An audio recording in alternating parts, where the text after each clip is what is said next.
This step is deglazing or honing the cylinder walls. What we're using is a cylinder hone. There's a couple of different types of cylinder hones out there. This one here happens to be a bar type, and they also have ones that have little balls on them and stuff. But what we're doing is we're going to put this down inside the cylinder, and it's spring loaded so it fits the bore of the cylinder. The idea is we want about a 45-degree crosshatch pattern inside the cylinder when we're all done. So this has to be done relatively quickly while you're doing this. So CJ's going to lubricate it for me while I run it up and down.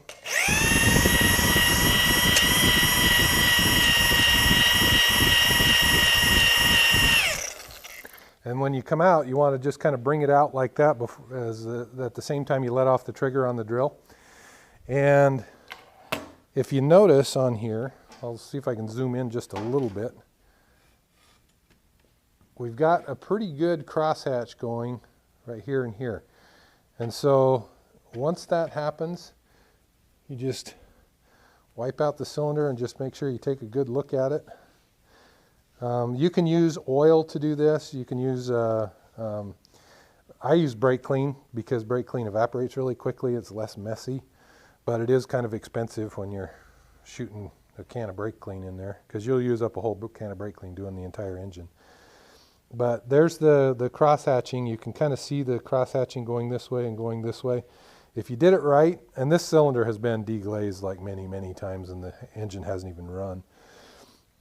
The other thing to watch for when you're doing this is looking down in here. If you see right down in here, you can see the bottom part of the main bearing caps.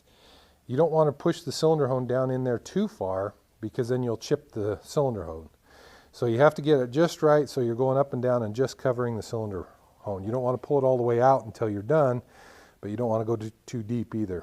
So it's one of those things that takes a little bit of practice, and hopefully you'll have an opportunity to do that. We'll have to see how the lab goes, but that's how you deglaze and hone a cylinder.